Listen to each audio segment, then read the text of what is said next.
Halo Sobat Wibu, kembali lagi bersama Sensei Story.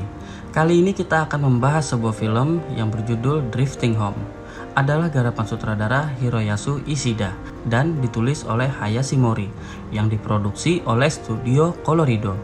Film ini dirilis pada tahun 2022 dengan bergenre petualangan. Drifting Home yang berdurasi 2 jam ini menceritakan kisah tentang pertemanan masa kecil antara Kosuke dan Natsume. Hubungan mereka renggang dan saling menghindari satu sama lain seiring berjalannya waktu. Kemudian di liburan musim panas, mereka berdua memutuskan untuk mengunjungi komplek perumahan yang akan dibongkar. Tempat itu menyimpan banyak kenangan saat mereka masih kecil dan sering bermain di sana. Tiba-tiba komplek perumahan itu hanyut dan berubah menjadi sebuah lautan yang luas. Kotsuke, Natsume, dan beberapa teman lainnya juga ikut hanyut. Apakah yang sebenarnya terjadi? Sebelum kita masuk ke dalam isi ceritanya, jangan lupa ini adalah konten full spoiler. Langsung saja kita masuk ke dalam isi ceritanya.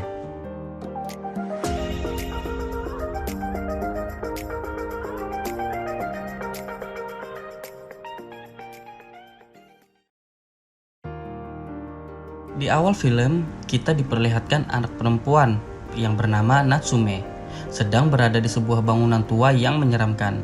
Ia menghabiskan waktunya dengan beraktivitas seorang diri di dalam sana. Kemudian kita juga diperkenalkan dengan anak laki-laki bernama Kosuke. Mereka berdua ternyata adalah sahabat karib yang sedang bertengkar tanpa diketahui apa penyebabnya. Mungkin sewajarnya pertemanan anak-anak pada umumnya. Singkat cerita, di dalam kelas mereka semua diberitahu oleh gurunya akan ada libur panjang di musim panas dan bisa kita lihat kalau persahabatan antara Natsume bersama Kosuke masih saja bertengkar tidak jelas hingga saat ini. Kemudian tiba-tiba muncul dua anak perempuan bernama Reina dan Juri yang mencari Kosuke. Si Reina ini kelihatannya seperti jatuh cinta sama si Kosuke. Reina ngajakin Kosuke buat liburan bersama ke taman hiburan di Florida. Namun tiba-tiba Taishi bersama Yuzuru datang dan langsung mengajak Kosuke buat pergi ke apartemen angker. Seperti anak-anak pada umumnya, mereka berdua tidak ada yang mau mengalah. Karena kebisingan yang dibuat mereka berdua di depan kelas, Kosuke pun mulai muak dan langsung berlari pergi meninggalkan mereka semua. Di perjalanan pulang, Taishi bercerita tentang apartemen lama milik Kosuke yang kini sudah terbengkalai dan angker. Mereka semua berniat untuk pergi ke sana dan akan mengeksplorasi isi dari apartemen tersebut. Kemudian saat makan malam di rumah, Kosuke ditanya-tanya sama ibunya perihal Kosuke yang tidak pernah lagi main sama Natsume. Padahal dulunya mereka berdua akrab sekali dan selalu bersama kemana-mana. Oleh sebab itulah alasan ibunya menanyai Kosuke perihal Natsume. Esok hari pun tiba dan Kosuke yang awalnya nggak mau ikut ke apartemen angker akhirnya terpaksa mengiyakan keinginan mereka berdua buat pergi mencari setan di sana.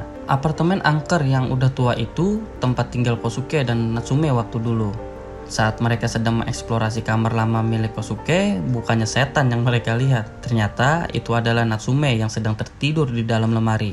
Dan karena keberisikan yang dibuat oleh mulut Taishi, Natsume akhirnya terbangun dari tidurnya. Dengan sangat terkejut, Natsume bangun dari tidurnya dan langsung pergi mencari temannya yang bernama Noppo di lantai atas. Sembari mencari seorang anak bernama Noppo, Natsume di sana juga menjelaskan kalau Noppo adalah teman baiknya dan selalu bertemu di apartemen ini. Secara kebetulan, Reina yang sedang bersama teman-temannya melihat anak-anak dan pujaan hatinya berada di atap apartemen. Ia pun langsung lekas pergi untuk menyusulnya. Terus setibanya di sana, Reina malah ngerusuh dan bawel banget. Tanpa disengaja, karena kerusuhan yang dibuat oleh Reina, ia malah menemukan kamera milik mendiang kakek Kosuke. Kosuke yang melihat kamera tersebut pun lantas memintanya kepada Natsume. Akan tetapi, Natsume malah merebut balik kamera tersebut dan lari menjauhi Kosuke. Sayang sekali, Natsume yang tidak memperhatikan langkahnya harus terjatuh dari atap apartemen yang sangat tinggi. Akan tetapi, keanehan terjadi di sana. Sebelum Natsume jatuh sampai bawah, tiba-tiba hujan lebat turun hingga menutupi penglihatan mereka. Dan seketika apartemen yang harusnya ditopang oleh tanah tiba-tiba berubah menjadi lautan lepas tanpa daratan sedikit pun. Alhasil, Natsume pun mendarat selamat di lautan tersebut. Kemudian mereka semua dibuat kebingungan dengan peristiwa yang sedang terjadi. Karena Natsume yang paling sering ada di sini, mereka semua seketika langsung menanyai hal tersebut kepada Natsume. Namun ia menjawab kalau dirinya juga tidak tahu tentang hal ini dan langsung pergi ke lantai bawah. Akhirnya Kosuke pun menyusun rencana untuk meminta bantuan kepada orang lain. Akan tetapi semua rencananya yang sudah dijalankan tidak menghasilkan bantuan sedikit pun.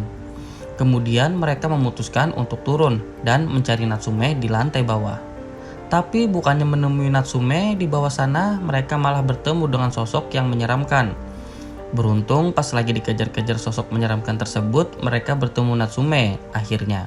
Dan di sana juga datang sosok menyeramkan tersebut yang ternyata sosok itu adalah Noppo dan dia tidak menyeramkan sama sekali. Keadaan pun mulai membaik bersamaan dengan bahan makanan yang tersedia terlihat cukup untuk makan mereka semua. Natsume juga bercerita perihal dirinya yang sebelumnya pernah datang ke sini. Natsume mengaku kalau ia bisa kembali pulang karena tertidur di apartemen tersebut. Mendengar hal itu, seluruh anak-anak pun mulai merasa tenang dan beranggapan ketika mereka bangun dari tidurnya, maka mereka akan kembali pulang ke rumahnya masing-masing. Namun keesokan harinya sayang sekali, para anak-anak yang berharap akan kembali pulang setelah bangun dari tidurnya harus menerima kenyataan kalau mereka semua masih berada di lautan lepas seperti sebelumnya. Hari demi hari telah dilalui, namun mereka masih saja berada di lautan lepas. Hingga pada suatu malam, Reina pun mulai menyerah dengan keadaannya yang sudah di sana. Di atap apartemen, Noppo menemui Kosuke, membawa makanan lalu membicarakan rencana Kosuke yang akan pergi ke apartemen lain untuk mencari bahan makanan. Esok hari pun tiba, dan secara kebetulan ada apartemen lain yang melintas di depan Kosuke. Ia pun mulai melancarkan aksinya. Sesampainya di bangunan, tiba-tiba Kosuke dikejutkan dengan kehadiran Natsume di sana. Lalu mereka berdua pun mulai mencari makanan bersama-sama. Karena Natsume yang sangat ceroboh, kalau lagi jalan ia pun jatuh sampai harus terluka di dengkulnya. Kemudian Kosuke dengan cepat langsung mengobati luka Natsume meskipun mereka berdua masih saja menyalahkan satu sama lain. Mereka tetap bekerja sama untuk mengambil makanan yang ada di sana. Tapi sayangnya mereka tidak bisa menghancurkan kaca mesinnya dan tiba-tiba mereka dilempari tas ransel begitu saja entah siapa orangnya. Lalu mereka pun segera kembali bersama-sama ke apartemen asalnya dengan membawa tas yang berisi makanan penuh. Seketika seluruh anak-anak yang ada di sana pun sangat berbahagia dengan makanan yang dibawa oleh Kosuke bersama Natsume. Tak hanya itu, mereka juga mulai memperhatikan bagian kota yang ada di depan mata. Terus pertengkaran antara Kosuke dan Natsume juga perlahan-lahan mulai membaik. Hingga pada suatu hari saat mereka semua sedang makan bersama, Kosuke kembali menginterogasi Noppo perihal apa yang sudah terjadi selama ini. Akan tetapi Noppo masih sama dengan jawaban awalnya, yaitu tak tahu mengenai hal tersebut. Ia hanya mengetahui tentang dirinya yang mempunyai tubuh monster. Lalu anak-anak di sana pun akhirnya percaya kalau Noppo sebenarnya anak yang baik dan tak tahu menahu mengenai hal yang sedang mereka alami. Kemudian seketika Kosuke teringat akan masa lalunya saat bersama Natsume dan kakeknya.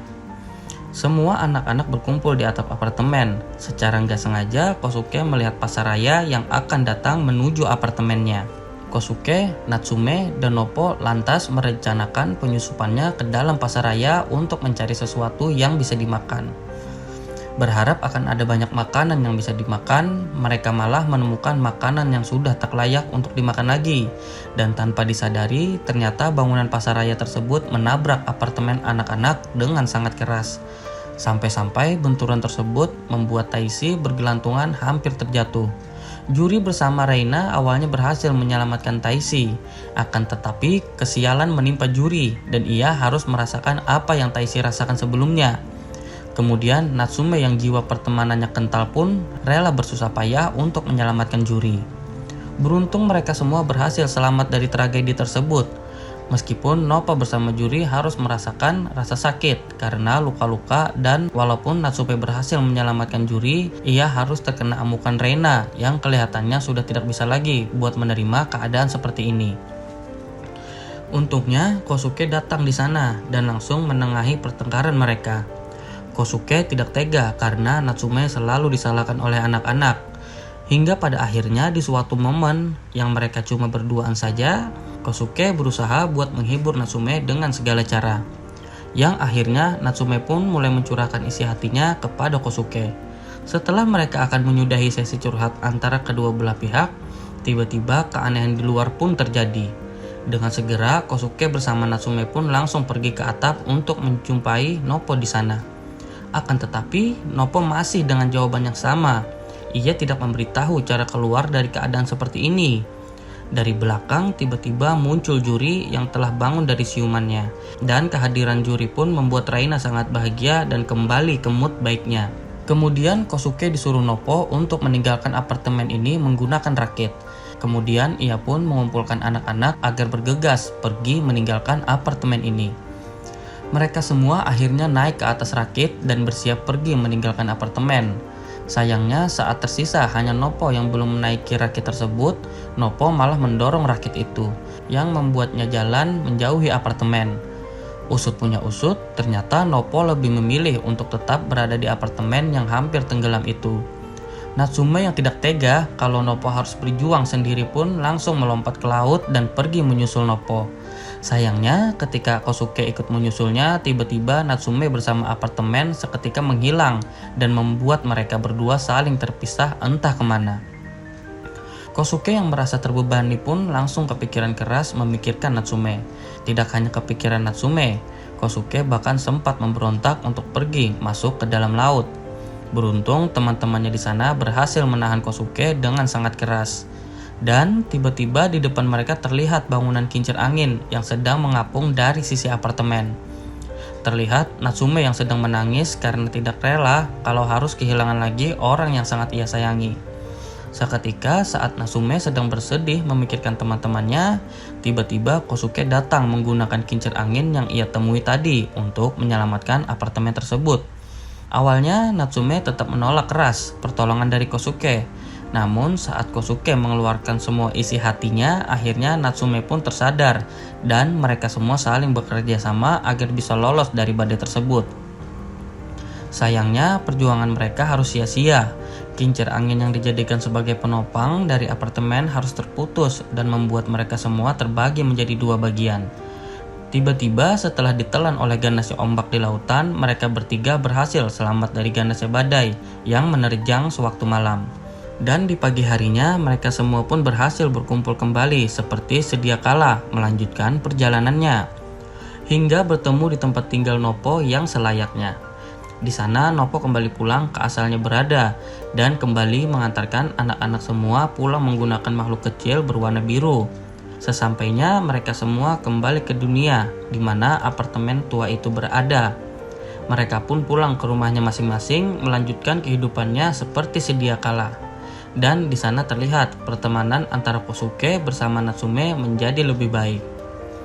Segitu saja teman-teman pembahasan film kita kali ini. Terima kasih untuk kalian yang menonton konten ini sampai akhir. Dan terima kasih untuk kalian yang telah menanti-nanti konten dari Sensei Story.